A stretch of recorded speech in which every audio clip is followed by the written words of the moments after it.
दोस्तों बहुत सारे लोगों को शेयर्स में इन्वेस्ट करने का शौक होता है या फिर कंपनीज के बारे में जानने का शौक होता है। अगर आप भी उन लोगों में से हैं तो हमारे आने वाले स्पीकर आपको बहुत पसंद आएंगे। इनका नाम मिस्टर अमित शाह है। अमित शाह एक फाइनेंशियल एडवाइजर हैं और मुंबई शहर के अंधेरी इलाके से ये अपने काम को ऑपरेट करते हैं। Mister Amit FL India limited इस कंपनी के बारे में हमें जानकारी देने वाले हैं कि इस कंपनी का बेस क्या है, कंपनी की बिजनेस स्ट्रेटेजी क्या है और क्यों ये कंपनी लॉन्ग टर्म में ग्रो करेगी। तो चलिए सुनते हैं एफएल इंडिया लिमिटेड कंपनी के बारे में मिस्टर अमित शाह की जुबानी। मुझे उम्मीद है आप सब ने मेरे पिछले रिकमेंडेशन आईओएल केमिकल से काफी अच्छा मुनाफा कमाया होगा। आज एक ऐसी कंपनी के बारे में बात करते हैं। पिछले 2 महीनों से हम सब घर पे बैठे हैं और यहाँ पे हम सबके पास एक चीज ऐसी है जिससे हम दूर नहीं हो पा रहे हैं। कई लोग कहते हैं कि उनसे शराब छूट गई है, कई लोग कहते हैं उनका स्मोकिंग छूट गया है, बट हम सबको एक चीज का एडिक्शन बहुत ही ज्यादा हो गया है और वो एडिक्शन है मोबाइल और टीवी का। सही है, मोबाइल और टीवी आज हमारे साथ ऐसे हो गए हैं लास्ट 2 महीनों से कि हम सोच भी नहीं सकते कि इसके बिना हम कैसे रह पाएंगे। जब थोड़ी देर नेटवर्क की फ्रीक्वेंसी कम हो जाती है या टीवी में केबल कट हो जाता है तो हम सब काफी डिस्टर्ब हो जाते हैं। आप समझिए इस बात से कि आज जो कंपनी के बारे में बात करूंगा, ये कंपनी जब 2005 में 2 स्कूल फ्रेंड ने मिलकर बनाई थी तब ये अपने जमाने से काफी आगे थी ये कंपनी। उस जमाने में कंपनी एक कॉन्सेप्ट लेके आई कि आप किस तरह डेटा माइनिंग के थ्रू कस्टमर को अट्रैक्ट करोगे और कंपनियों को सपोर्ट करोगे कि टारगेट ऑडियंस को वो माल बेच सके अपना। ये कॉन्सेप्ट उस जमाने में इतना नहीं चलता था क्योंकि तब एक ऐसा होता था कि एडवर्टाइजिंग के 3 तरीके होते थे। आप न्यूज़पेपर में ऐड दे देते थे, आप होर्डिंग्स लगा लेते थे और या तो आप टेलीविजन पे ऐड देते थे। अब ये तीनों चीज में एक दिक्कत ये हो जाती थी कि आपको आपका टारगेट ऑडियंस पता नहीं होता था कि कौन उसे देख रहा है, कौन उसे इग्नोर कर रहा है और कौन उससे माल खरीद रहा है। और आपका पैसा काफी लगता था, आपको पता ही नहीं चल रहा था कि कितना इफेक्टिव है, बट आप एडवर्टाइजमेंट स्पेंड करते जा रहे थे। तो उस जमाने के आप एफएमसीजी कंपनी और इन सब का एडवर्टाइजमेंट बजट देखोगे, आज इतना ग्रो होने के बाद भी वो लोग काफी कम खर्चे में उससे ज्यादा ऑडियंस प्राप्त कर रहे हैं। तो क्या रीजन है ये बात का कि इनको आज ऑडियंस ज्यादा मिल रहा है कम खर्चा करके। तो ये कंपनी एफएल इंडिया जब 2005 में बनी तो जैसे मैंने आपको बताया कि ये अपने जमाने से काफी आगे थी। काफी मतलब उस जमाने में लोग समझ ही नहीं पा रहे थे कि ये कंपनी क्या करना चाहती है और शुरुआत के कुछ साल जब वो जमाने से आगे थी तो ग्रोथ कम रहा उसका।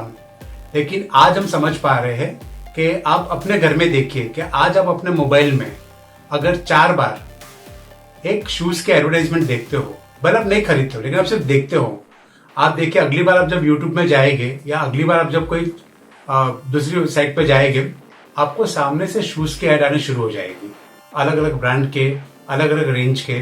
तो अब उनको कैसे पता चल रहा है कि आपको शूज में इंटरेस्ट है। तो ये जो आपने शूज की ऐड एक बार देखी वो उनके डेटा माइनिंग में कैप्चर हो गया। अब एफएल जैसी कंपनी क्या करती है, ये सारे प्रोड्यूसर्स को ये चीज बेचती है, मैन्युफैक्चरर्स को। जो कंपनी आज चॉकलेट बनाती है, जो कंपनी जूते बनाती है, हर एक की टारगेट ऑडियंस अलग होती है। जैसे कोई स्पोर्ट्स में ज्यादा इंटरेस्टेड होता है तो ऑब्वियसली वो छोटे बच्चे की चॉकलेट में ध्यान नहीं देगा। तो जब वो वेबसाइट पर जाता है, जब वो क्लिक करता है, वो जब वीडियो गेमिंग करता है, नेटफ्लिक्स पे जाता है, वो ऑब्वियसली उसकी जो चीज है अगर उसके सामने ऐड में आती है वो अट्रैक्ट होता है और वो बाई करता है। तो ये तरह की जो एडवर्टाइजिंग है इसको 3 सेगमेंट में लोग बांटते हैं। एक होता है डायनामिक एडवर्टाइजिंग।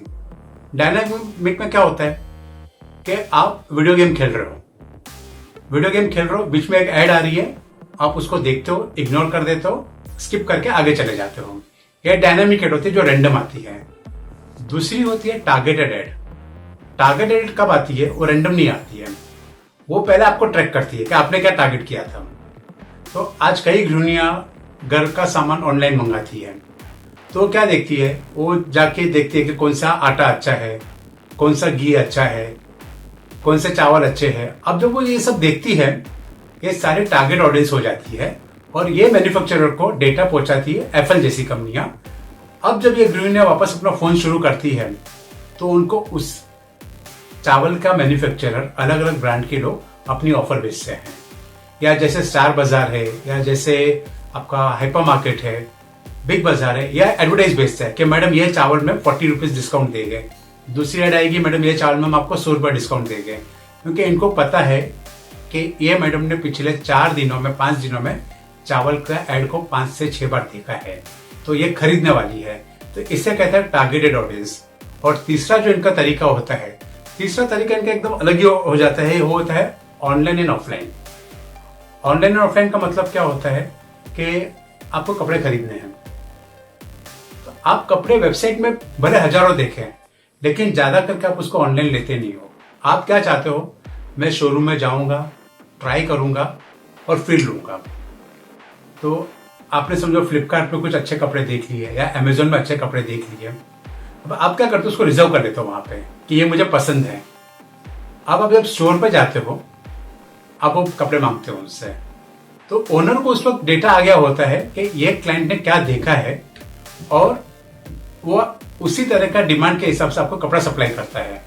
तो ये ऑनलाइन ऑफलाइन वाला कॉन्सेप्ट काफी ज्यादा चलता है, जहां पे हम चीज को फिजिकली फील करके बाय करना चाहते हैं। तो कई चीजें होती है, जैसे गृहिणियां गोल्ड के ज्वेलरी होती है, वो ऑनलाइन नॉर्मली बाय नहीं करेगी, जब तक वो उसको टच नहीं करेगी, प्योरिटी देखेगी नहीं, तब तक वो बाय नहीं करेगी। कपड़े नहीं बाय करेगी। तो ये ऑनलाइन ऑफलाइन इस तरह के 3 मॉडल से ये लोग पूरा डेटा माइनिंग करते हैं और एडवर्टाइजमेंट बनाते हैं अपने मैन्युफैक्चरर्स के लिए। अच्छा, इनको इनकम का मेन सोर्स क्या होता है कि जैसे मैंने आपको शुरुआत में बताया, लोग न्यूज़पेपर में एडवर्टाइज दे देते थे, लोग टीवी में एडवर्टाइज दे देते थे, पता नहीं चलता था किसने खरीदा किसने नहीं खरीदा, कितना ने इसको इग्नोर किया। यहां पे इन्होंने एक बहुत अच्छा कॉन्सेप्ट लाया है, वो होता है जब कस्टमर वो एड को क्लिक करेगा, एड के अंदर जाएगा और खरीदेगा, तभी मैन्युफैक्चरर एप्पल को पैसा देगा। तो यहाँ पे क्या होता है, मैन्युफैक्चरर को पता है कि भले लाखों लोग मेरी ऐड देखे, लेकिन अगर सिर्फ 10 लोगों ने मेरी ऐड खरीदी प्रोडक्ट्स देख के, तो मुझे उसको पैसा देना है उसका। ये मॉडल में क्या हो जाता है कि एज ए मैन्युफैक्चरर आपको एक अंदाजा आ जाता है कि मुझे कितना माल बिकेगा और क्या रिस्पॉन्स मेरे एडवर्टाइजमेंट बजट पे आ रहे हैं। तो ये एक ऐसा तरीका है जिसने एप्पल को काफी मशहूर बना दिया भारत में पिछले कुछ सालों में। और जैसे मैंने आपको बताया कि पिछले 50 दिन जब हम लॉकडाउन में बैठे हैं, ये और भी बढ़ गया है। आज लोग सब कुछ मोबाइल में सर्च कर रहे हैं, सब कुछ टीवी में देख रहे हैं, और एक ऐसी अपने डेटा की लिंक लोगों को देते जा रहे हैं, डेटा माइनिंग कंपनियों को, कि लोगों की चॉइस अब इनको बराबर पता आ गई है कि कौन कौन सी ब्रांड का आटा पसंद करता है, कौन कौन सी ब्रांड के चप्पल खरीदेगा जब मार्केट ओपन हो जाएगी, तब कौन कौन सी ब्रांड की शक्कर लेता है। ये सब कुछ डेटा उनके पास रेडी होते जा रहे हैं।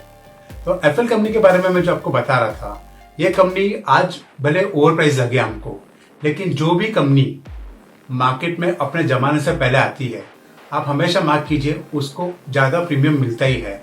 आप कुछ एग्जांपल देख लीजिए, IRCTC है, मार्केट में और कोई लिस्टेड कंपनी इस लेवल की नहीं है। आप डीमार्ट देख लीजिए, और थोड़े स्टोर्स है, लेकिन डीमार्ट जैसा कोई बड़ा लेवल का प्लेयर लिस्टेड नहीं है। तो ये सारे को इतना प्रीमियम क्यों मिलता है? मॉडल अच्छा है, जमाने से आगे चल रहे हैं, और माल अच्छा है, क्वालिटी अच्छी है, तो कस्टमर और इन्वेस्टर अच्छा भाव देने तैयार है। तो एप्पल आज 1300-1400 के बीच में जो मिल रहा है, मेरा ये मानना है कि अगले 3 साल से 5 साल के विजन में ये कंपनी काफी ग्रो करेगी, क्योंकि हमारा कुछ जनरेशन ऐसा है जो हमारी एज का, जो अभी भी फिजिकल देखना चाहता है, टच करके फील करके लेना चाहता है।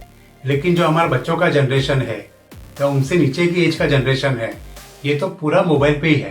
तो इनके लिए तो आज आप देखिए जो भी चीज है ये मोबाइल पे ऑर्डर करते हैं।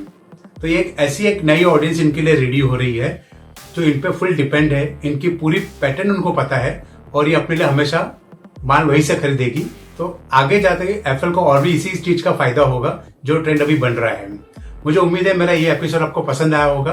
धन्यवाद, थैंक यू।